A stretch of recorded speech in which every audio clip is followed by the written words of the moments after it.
तो इसीलिए इन सारे जो भी तुम्हारे शरीर में वास कर रहे हैं, कौन लोग हैं? ये 5 लोग हैं, मेन फैमिली। और एक कौन है? इन पांचों से अलग एक पुत्र बना दिया गया। और बना भी कैसे? मैल से। किससे बना है? गणेश जी किससे बनाए गए थे? गणेश जी को कैसे बनाया गया था? मैल से। समझ लो, सांकेतिक ज्ञान बता रहा हूं तुम्हें। मैल शब्द यूज किया गया क्योंकि उनका स्थान मैली जगह पर ही है। मूलाधार चक्र पर गणेश जी का वास है। इंटरनेट तुम्हारे घर में है, सर्च करो मूलाधार चक्र पर किस देवता का वास है। तुम्हें जीवन में कभी गणेश जी के मंदिर में जाने की जरूरत नहीं पड़ेगी, तुम्हारे घर में ही विराजमान है गणेश जी। लेकिन तुम्हें पता ही नहीं है, रोज पूजा भी कर रहे हो उनकी, और सबसे पहले उनकी पूजा कर रहे हो, लेकिन तुम्हें पता ही नहीं है पूजा होती कैसे है गणेश जी की।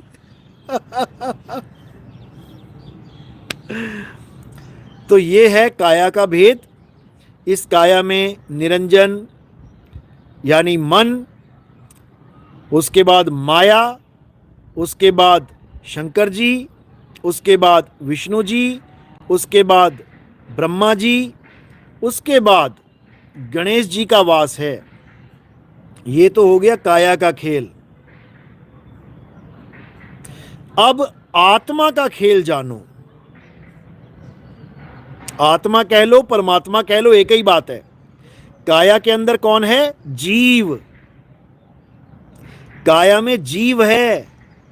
जीव फंसा हुआ है किसके जाल में? निरंजन के जाल में। समझ लो, ये जीव निरंजन के जाल में फंसा है। ये जीव अपने मूल को भूल गया है। अब इस मूल की भूल को दोबारा से ठीक करने, समझाने कल की अवतार आएंगे। वो यही समझाएंगे कि तुम अपने मूल को जानो, तुम अपने मूल में समाओ। सुरत समाए शब्द में, वा को काल ना खाए। और जाप मरे, अजपा मरे, अनहद भी मर जाए। ये जितने जाप करने वाले गुरु बैठे हैं, ये खुद भी मरेंगे, तुम्हें भी मरवाएंगे।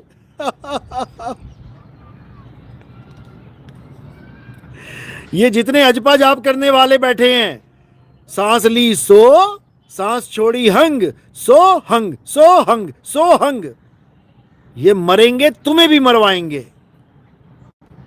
साहिब कहते जो जन होंगे जौहरी और रतन लेंगे बिलगाए। अरे सोहंग सोहंग जपी मुआ, मिथ्या जन्म गवाए। ये खुद तो जन्म बर्बाद करके जाएंगे, ये गुरु तुम्हारा भी जन्म बर्बाद कर देंगे। और तीसरा, ये कानों में उंगलियां डालने वाले, जाप मरे, अजपा मरे, अनहद भी मर जाए। जो अनहद नाद का ज्ञान देते हैं, कैसे देते हैं? कहते कानों में अंगूठे डाल लो और तुम्हें 5 धुनें सुनाई देंगी। बताओ, 5 धुनों का हम अचार डालेंगे, यहां 5000 धुनें मिल जाएंगी दुनिया में। और क्या बोलेंगे? 5 धुनें ही परमात्मा है। अच्छा, परमात्मा तो एक एक एक ही सुना था हमने, 5 कहां से आ गए?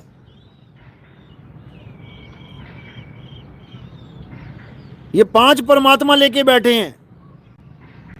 फिर कहते हैं नहीं, परमात्मा तो एक है, शब्द तो एक है, लेकिन वो शब्द बदल जाता है। अरे भाई, जो चीज बदल जाती है वही माया है।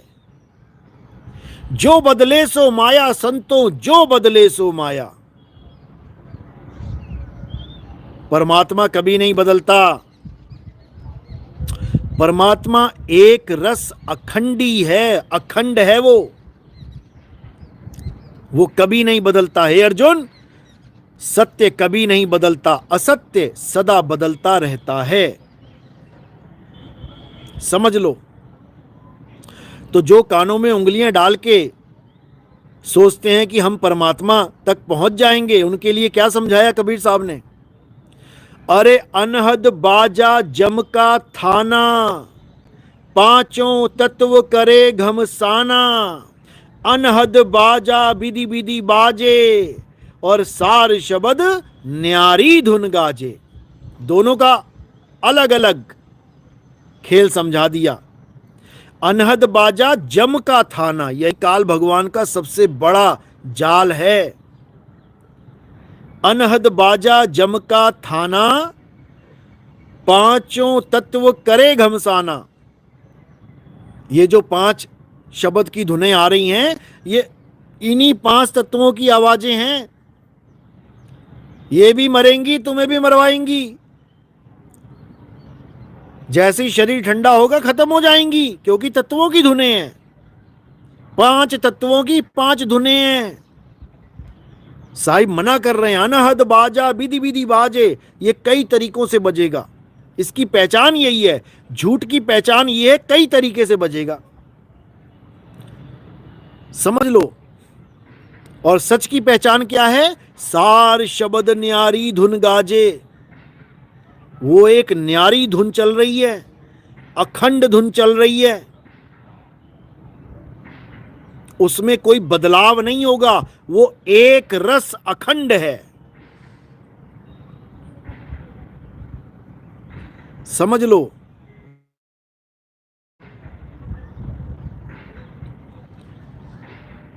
तो जाप मरे, अजपा मरे, अनहद भी मर जाए, और सुरत समाये शब्द में, और वाको काल न खाए। अब ये सुरत समाये शब्द में, इसको समझना है। जिसने इसको समझ लिया, समझ लो उसका जन्म सफल हो गया। लेकिन इतनी सी बात समझने में जीवन बीत जाता है। साहिब मना कर रहे हैं, आंख न मूंदो और कान रूंदो। आंख न मूंदो, कान न रूंद के कष्ट मत धारो। खुले नयन पहचानो, हंस हंस सुंदर रूप निहारो। इसको समझना पड़ेगा। यानी भक्ति करने के लिए आंख बंद करने की जरूरत नहीं है कि तुम आंख बंद करके बैठ जाओ निरंजन के दर्शन करने के लिए, इस मन स्वरूपी ज्योत के दर्शन के लिए, इस नूर के दर्शन करने के लिए, इस अनंत नूर अनंता के दर्शन करने के लिए। ये बर्बाद कर देगा तुम्हें। ये अनंत नूर ही काल का जाल है। ये कली पुरुष का खेल है। ये कली काल की माया है। ये बचना है इससे। तो समझा रहे हैं, आंख न मूंदो, कान न रूंदो, और तनिक कष्ट मत धारो। खुले नयन पहचानो, हंस हंस सुंदर रूप निहारो। खुली आंखों से, बिना कान बंद किए, उस शब्द धुन को पहचानो। जब गुरु भेद समझाएगा तब समझ में आएगा कि वो कैसे मिलेगी। और जब वो मिलेगी तो आनंद से भर जाओगे। इसी को सतचित आनंद कहते हैं। सतचित आनंद, समझ लो। तो ऐसे गुरुओं से सावधान रहना है जो जाप अजपा अनहद में उलझाते हैं।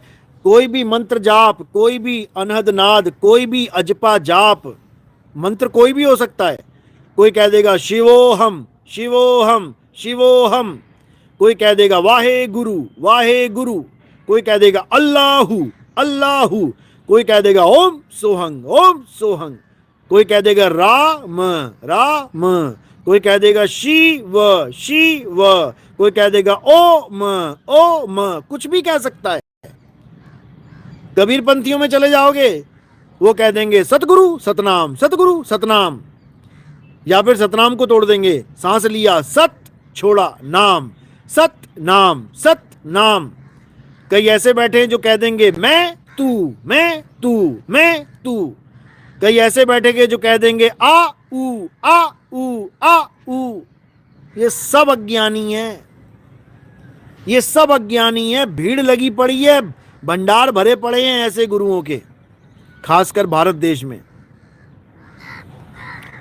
जो तुम्हें अजपा जाप से जोड़ देंगे, श्वासों से जोड़ देंगे, आती जाती श्वासों को ही देखते रहो। महात्मा बुद्ध का भी जितना भी पंथ चल रहा है, इसी में अटके पड़े हैं सारे, श्वासों में अटके पड़े हैं सारे। आती जाती श्वास को देखते रहो, बन जाओगे तुम महात्मा, बताओ। अरे श्वास को नहीं देखना है, खुद को जानना है। कोई दीवार में एलईडी लगा देता है, लाल एलईडी लगा देगा दीवार में, कहेगा देखते रहो देखते रहो देखते रहो। उसको देखने के बाद क्या होगा? जब एक एक घंटा देखोगे, उसके बाद तुम जिधर भी देखोगे तुम्हें वो प्रकाश दिखाई देगा, एलईडी का ज्योति स्वरूप प्रकाश, और तुम्हें लगेगा वाह, मुझे तो परमात्मा के दर्शन हो रहे हैं। अरे तुम सूरज की तरफ देख लो 1 मिनट के लिए, सूरज की तरफ देखो, उसके बाद 1 मिनट के बाद, 1 मिनट तो तुम देख भी नहीं पाओगे, तुम 10 सेकंड देख लो।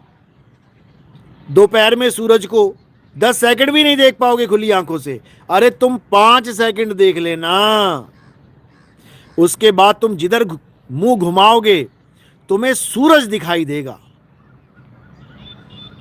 तुम्हें उसका प्रकाश दिखाई देगा। इसका मतलब ये नहीं कि तुम्हें परमात्मा मिल गया, समझ लो।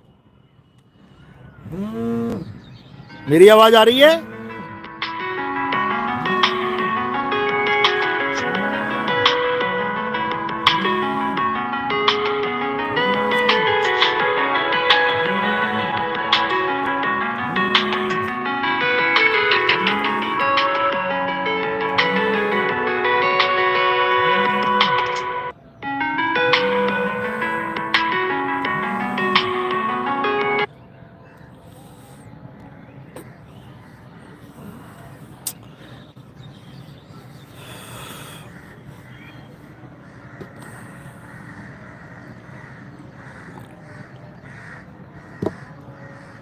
तो इसको अच्छे से समझ लो।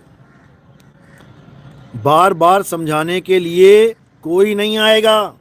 यही जन्म है, इंसानी जन्म, यही कुछ साल बचे हैं तुम्हारे पास। अच्छे से समझ लो और निकलो इस जंजाल से। फंसाने वाले लाखों हैं, बचाने वाला कोई एक। अब तुमने समझना है बस कि कौन फंसा रहा है और कौन बचा रहा है। तो ये जाप अजपा अनहद का खेल, ये एलईडी का खेल, ये आत्मा भोजन करती है परमात्मा भोजन करता है का खेल, इन सब के खेल को खत्म कर देना है और अपनी आत्मा में रमण करना है, अपनी आत्मा में गोता लगाना है। और जब अपनी आत्मा में गोता लगाओगे तब तुम्हें समझ में आ जाएगा कि ये जीव से पीव कैसे हुआ जाता है, कैसे होंगे हम जीव से पीव। समझ लो, बहुबंधन में बांधिया एक बेचारा जीव, ये जीव बंधन में है और बंदी छोड़ छुड़ाएंगे तब समझ में आएगा। बंदी छोड़ क्या है? आत्म स्वरूपी बंदी छोड़ हैं। इसी को विदेह कहते हैं, विदेह। शब्द शब्द सब कोई कहे, हम तो शब्द विदेह। समझे? क्योंकि शब्द ही गुरु है। विदेही गुरु है, हमारा गुरु विदेही है।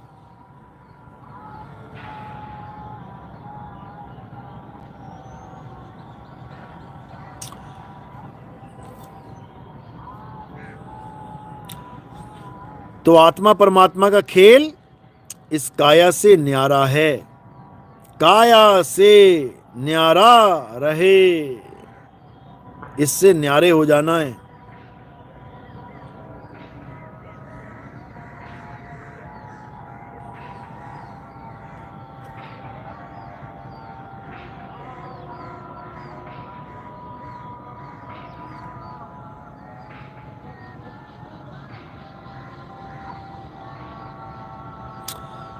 तो इसी को समझना है। जो तुम्हें काया के अंदर लेके जा रहा है, समझ लो काल भगवान के इस महल में, इस भूल भुलैया में तुम्हें फंसा के मारेगा। जो भी गुरु तुम्हें काया के अंदर ले जाने की बात कर रहा है कि इंगला पिंगला सुषमना से इस काया के अंदर प्रवेश हो जाओ और ऐसे करो वैसे करो, समझ लो पक्का मरे। अब तो कोई नहीं बचा सकता। अरे इंगला बिन से पिंगला बिन से सुषमन नाड़ी, और कहें कबीर सुनो रे गोरख कहां लगई हो ताड़ी। अभी तो जीवित हो, इंगला पिंगला दिख रही है, अभी प्राण निकल गए ना हालत खराब हो जाएगी। कहां ध्यान धरोगे? अभी तो धर लिया इंगला पिंगला पे ध्यान, क्योंकि जीवित हो। और जब काया छूटेगी तो कहां ध्यान रखोगे? हालत खराब हो जाएगी, समझ लो अच्छे से।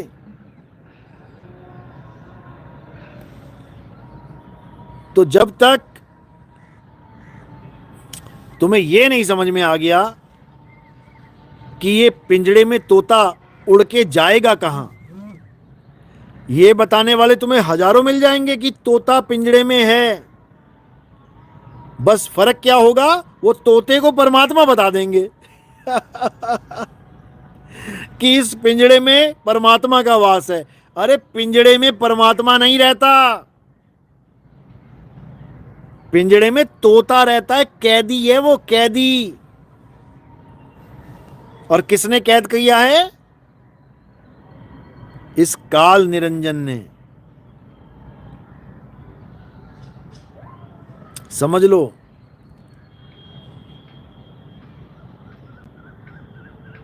तोते को उसका निज घर बताने वाला कोई मिल जाए तो तोता उड़ जाए, उड़ के विहंगम चाल से अपने घर पहुंच जाए। इतने इशारे हैं विहंगम चाल के, तुम सोच नहीं सकते। बाइबल में तो आदमी के पीछे पंख लगा दिए तुम ईसाई धर्म में देखोगे, कोई भी आदमी दिखेगा तुम्हें, उसमें देवदूत उसके पंख लगा दिए, उड़ रहा है वो। बताओ, अरे भगवान ने उनको पंख लगाए, तुम्हें नहीं लगा दिए? तुम्हें भी उड़ने की ताकत दे देता वो, क्यों हवाई जहाज की टिकटें खरीद खरीद के जा रहे हैं इधर उधर? जब भगवान ने उन इंसानों के पंख लगा दिए जो तुम्हें बाइबल में दिखाई जाते हैं, कोई परियां दिखा रहे हैं, कोई दूत दिखा रहे हैं भगवान के, गॉड के, उनके पंख लगे हुए हैं, तुम्हारे के हैं। वो इशारा है कि भगवान तक पहुंचना है तो पंख लगाने पड़ेंगे, और गुरु लगाएगा तुम्हें पंख गुरु तुम्हें पंख लगाने ही आया है, समझ लो। गुरु का काम नाम जपवाना नहीं है, गुरु का काम पंख लगाना है। तुम्हारे पंख लगा देगा गुरु, तुम्हें विहंगम चाल दे देगा गुरु। विहंगम चाल यानी उड़ के जाओगे मालिक के पास, काल पकड़ नहीं पाएगा तुम्हें। इसीलिए साहिब कह रहे हैं, शब्द विहंगम चाल हमारी। गुरु अपनी चाल देने आता है। शब्द विहंगम चाल हमारी, कहे कबीर सतगुर दई तारी। खुले कपाट शब्द झनकारी, खुले कपाट शब्द झनकारी। अब इस आत्मा को भोजन कराने वाले से कोई पूछना कि खुले कपाट शब्द झनकारी, तो ये कौन सा कपाट है और ये कौन सा शब्द है? ये आत्मा का शब्द है या परमात्मा का शब्द है? बस इतना पूछना इस निकम्मे से, इसकी बोलती बंद हो जाएगी। कोई है रे परले पार का, जो भेद कहे झनकार का। इस निकम्मे से पूछना, दो झनकार हैं क्या? आत्मा की झनकार अलग है, परमात्मा की झनकार अलग है? पूछना इससे अगर कोई कांटेक्ट में है तो, क्योंकि ऐसे ही निकम्मों ने हमारे पंथ को बदनाम कर रखा है, कबीर पंथ को बदनाम कर रखा है। ऐसे ही लोगों ने, जिनको अनुभव ज्ञान नहीं है, ऐसे ही लोगों ने जो केवल वाणियों को तोड़ते मरोड़ते हैं, ऐसे ही लोगों को अकल देनी है। अगर कहीं प्रोग्राम करने जाए तो इससे पूछना, या इसके कोई आश्रम में जाता है तो उससे पूछना, सबके सामने पूछना, तब तो समझ में आएगा कि किसी को अज्ञान देने का नतीजा क्या होता है। ज्ञानी बन के बैठे हैं महाराज, तो अच्छे से समझ लो, आत्मा भोजन नहीं करती है। भोजन कौन करता है? ये काया भोजन करती है। काया भोजन करती भी है और बचा हुआ पेट से निकालती भी है। अब आत्मा कहां से भोजन करेगी, कहां से निकालेगी, इससे यही पूछ लेना कोई।